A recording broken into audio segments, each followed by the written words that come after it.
Internal documents show the CIA felt a drug derived from the mushrooms could remain an agency secret. What in the world were they looking for with the magic mushrooms? I think the best answer to that is that they were looking for fundamental information on compounds that would be capable of causing changes in behavior, changes in mental attitude. Did you ever consider what would have happened if any of these substances were given to, say, unwitting people?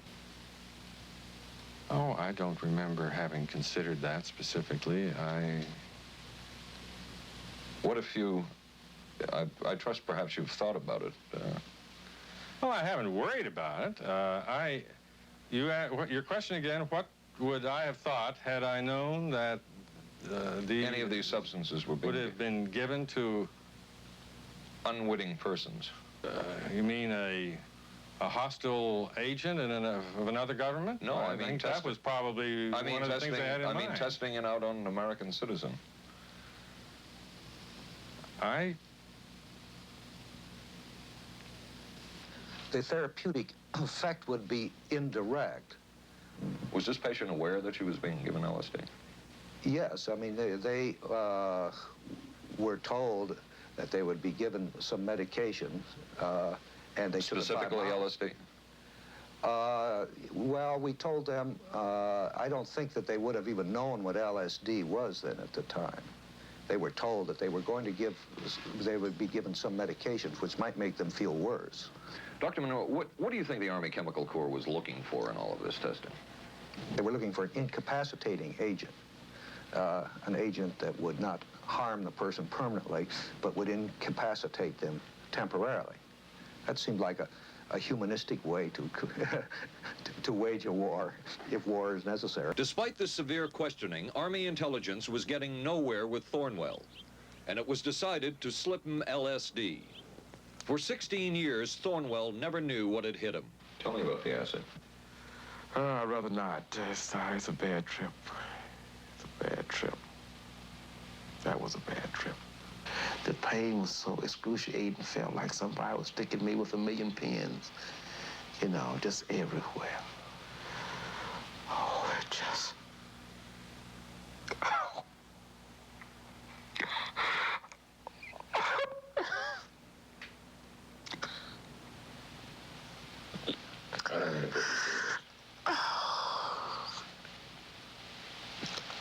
You want to stop for me?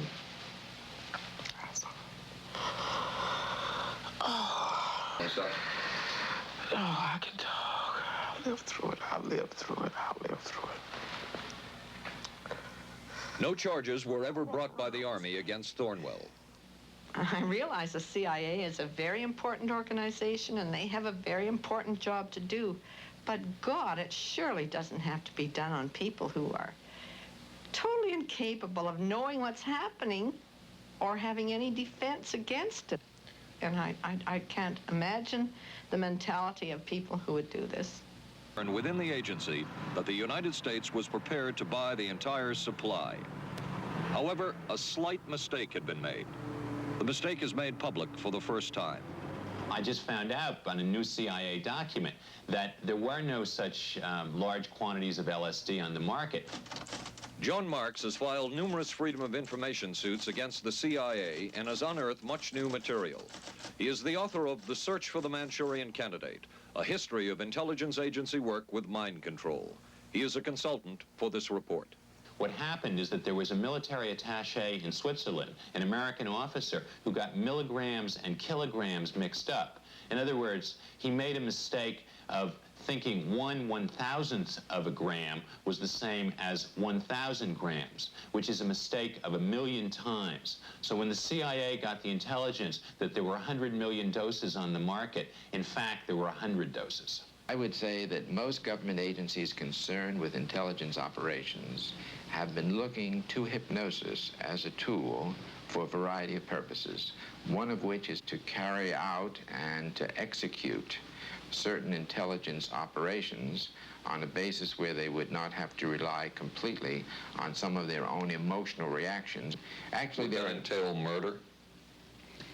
It could if you consider that an act of killing someone under circumstances of war is murder. I think one has to define what that means. Under circumstances of peace. Under circumstances of peace, it would be murder.